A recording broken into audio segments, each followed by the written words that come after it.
ربنا لک الحمد جب نمازی کہتا ہے اے میرے رب، اے ہمارے رب،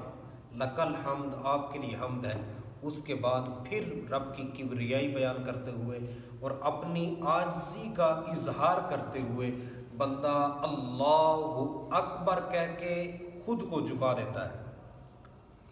بالفعل عاجزی کرتا ہے کہ میں عاجز ہوں، اپنی زمین کو زمین پر رکھ دیتا ہے، اور بالقول اللہ رب العزت کی کبریائی بیان کرتا ہے، سبحان ربی الاعلی، میرا رب پاک ہے، میرا رب سب سے اعلیٰ ہے۔ رب کا معنی ہوتا ہے پالنے والا، پستی سے بلندی کی طرف لے جانے والا، رب کا معنی ہوتا ہے مالک۔ اب اس کا مطلب یہ ہے کہ نمازی کہہ رہا ہے کہ میرا یہ یقین ہے، میرا یہ عقیدہ ہے، میرا یہ نظریہ ہے کہ میرے رب نے جو مجھے دینا ہے وہ ہر عیب سے پاک ہے، مجھے اس نے عطا کرنا ہے، اور ہر شے سے اعلیٰ ہے، وہ دے کوئی ادنا چیز اس سے لے نہیں سکتی۔ ایک چھوٹی سی مثال، کوئی قاصد کسی کے ہاں کوئی کسی قاصد کے ذریعے کچھ بیچتا ہے، اب قاصد پاک نہیں، اس کی اپنی نیت خراب ہو سکتی ہے، ہم اقرار کرتے ہیں رب پاک ہے، ایسی بات نہیں، مالک نے جو دینا ہے وہ دینا ہی ہے۔ اب قاصد سے کوئی طاقتور آ جاتا ہے، قاصد سے اعلیٰ آ جاتا ہے، وہ اسے چھین لیتا ہے، یا مالک الموت آ جاتا ہے، موت کا فرشتہ آ جاتا ہے، ہم اقرار کر رہے ہیں رب سب سے اعلیٰ ہے، جو اس نے دینا ہے جب تک وہ نہ دے گا نہ موت کا فرشتہ آ سکتا ہے،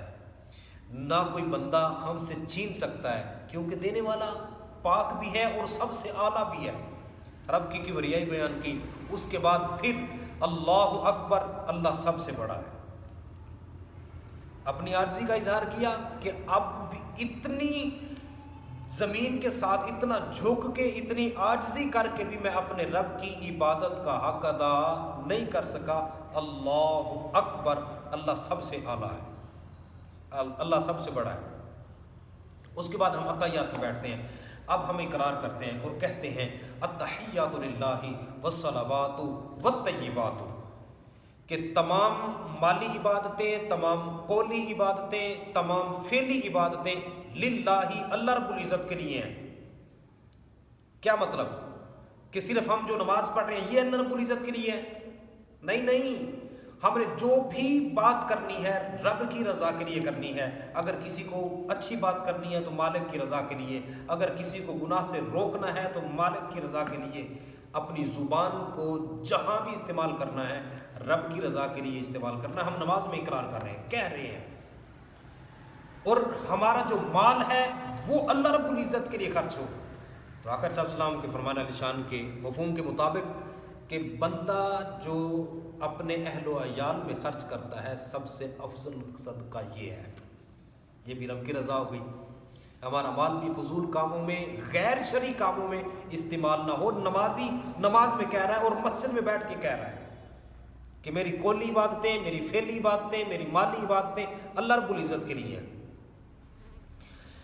اب جب یہ اقرار کر لیا تو اللہ رب العزت نے ارشاد فرمایا اب میرا ذکر کر لیا ہے، میرے حبیب علیہ السلام کو بھی ذکر کرو۔